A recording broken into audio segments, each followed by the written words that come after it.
네, 저는 김동진 목사님께서 발표해 주신 주제에 대해서 미국 생명운동에서 남성의 위치와 그리고 낙태 이슈에 있어서 남성의 역할과 관련된 논쟁 두 가지 측면에 대해서 토론을 준비해 보았습니다. 잘 아시다시피 지난 미국 대선에서 생명권을 첨예한 이슈였습니다. 공화당은 생명권 수호를 공약으로 내걸었으며 펜스 부통령은 후보자 토론회에서 나는 프로라이프이며 입장을 철회할 뜻이 없다고 말하면서 강한 의지를 피력했습니다. 또한 2020년 8월 프로라이프 그룹 지원 투어인 생명을 승리한다 행사에서는 너는 말 못하는 자와 모든 고독한 자의 송사를 위하여 입을 열지니라 라는 잠언 말씀을 인용하면서 생명을 위한 선택이 이보다 중요한 적은 없었다. 지금은 생명권을 지키기 위해 말과 행동을 해야 할 때이며 선택에 실수가 없어야 한다고 연설하기도 했습니다. 이 밖에도 펜스 부통령은 최초의 프로라이프 부통령으로서 임기 중 여러 활동을 수행했고 딸 샬럿 펜스도 프로라이프 활동가로 활약하고 있습니다. 프로라이프 운동에서 임신과 출산의 직접적인 담당자인 여성만이 할 수 있는 독보적인 역할이 있고 그런 여성 리더들의 활약에 힘입어 오늘날 미국의 프로라이프가 발전을 한 것은 사실입니다. 하지만 우리는 초기 프로라이프 활동에서 펜스 부통령처럼 중추적인 역할을 한 남성들을 기억할 필요가 있는데 그 중심에는 전통적 보수주의 가치인 가정이 있습니다. 첫 번째로 소개시켜드릴 인물은 에드리언 로저스 목사입니다. 현재 남침내교는 복음주의 생명운동의 중심축을 담당하고 있습니다. 하지만 남침내교는 과거 산모의 임신 중절권을 촉구하는 결의안을 발표한 전력이 있는데요. 그러다가 1976년이 되어서야 처음으로 낙태 반대 의사를 명확히 합니다. 낙태에 대한 남침내 교단의 급격한 입장 변화는 보수주의 신학과 자유주의 신학의 갈등에서 기인합니다.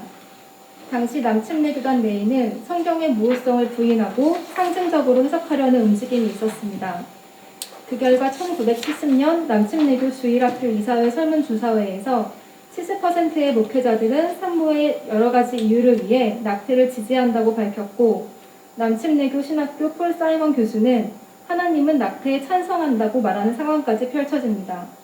이런 급진적인 자유주의 신학의 위험성을 목도한 보수주의 신학자들은 보수주의 회귀운동을 통해 신학적 방향을 재정립하고자 했고 그 중심에는 총회장으로 선출된 에드리언 로저스 목사가 있었습니다. 그의 강력한 리더십 하에 교단 내의 신학적 분위기가 쇄신되고 낙태에 찬성했던 목회자들이 회심하는 은혜가 있었습니다. 낙태에 대한 신학적 연구도 활발하게 이루어졌고 이러한 연구들을 근거로 태아와 성인을 동등한 인격체로 보는 성경관을 명확히 하게 됩니다. 두 번째는 프란시스 셰퍼입니다. 그는 장로교 목사, 선교사, 기독교 변증가입니다. 그는 미국에서 낙태에 대한 국민의 의식을 전환한 핵심적인 인물입니다. 셰퍼는 낙태를 국가의 부도덕의 결과이자 신학, 정치, 사회적인 문제로서 인식했습니다. 따라서 낙태 반대는 기독교 고유 가치인 가정을 회복하는 것이고 도덕적인 무질서와 세속적인 사법부에 대한 투쟁이자 법질서를 회복하는 길이라 설파했습니다. 또한 낙태는 영아 살해 및 안락사와도 연결되는 인간 존엄성에 대한 문제임을 지적했습니다. 이러한 셰퍼의 논지는 인권, 복지, 사회적 정의의 명분으로 낙태를 반대했던 카톨릭과는 상당한 차이가 있습니다. 약자이자 소수자인 태아를 보호해야 한다는 카톨릭의 논지는 뒤이어 등장한 페미니즘 운동에 여성 신체의 자기 결정권과 상충되며 입지를 잃게 되었고 궁극적으로 70년대에서 80년대 낙태 반대 운동의 주류 그룹을 재편시키는 계기가 되었습니다. 그 다음은 제리 파웰입니다. 미국 보수주의 기독교계의 대표적인 목회자인 제리 파웰은 기독교인의 정치 참여에 대한 관심을 보양시킨 대표적인 인물입니다. 파웰이 설립한 도덕적 다수는 낙태 및 동성애 반대, 기독교인의 투표 동료, 보수주의 후보자를 지지 후원함으로써 기독교적 가치를 사회에서 실현하고자 했습니다. 종교적 권리와 자유를 정치적 권리로 확대하고자 했으며 정치적 보수주의와의 협력을 통해서 박해받는 소수자가 아닌 도덕적 다수 그룹이 되기 위한 도약을 시도합니다. 당시에 지미 카터에 대한 지지를 철회함으로써 레이건 대통령 당선에 결정적인 역할을 하기도 했습니다. 그리고 현재 미국에서는 가족연구위원회, 생명문제연구소, 샬롯 로치 연구소 등 다수의 프로라이프 단체를 남성 대표들이 이끌어가고 있습니다. 그리고 남성들은 매년 개최되는 생명대행진에서 구체적인 사례와 전략을 공유하며 여성들과 함께 운동의 중요한 축을 담당하고 있습니다. 두 번째는 낙태에 대한 남성의 역할과 관련된 논쟁들입니다. 그동안 프로초이스 그룹은 낙태 논쟁을 남녀 성대결 구조로 프레이밍해서 남성들을 이에서 의도적으로 배척해왔습니다. 그리고 그들의 의견을 제시하는 것조차도 막아왔습니다. 이는 초기 여성운동이 급진적 페미니즘 운동으로 변질되는 과정에서 재생산권이 여성의 자기결정권으로 왜곡된 것에 기인합니다.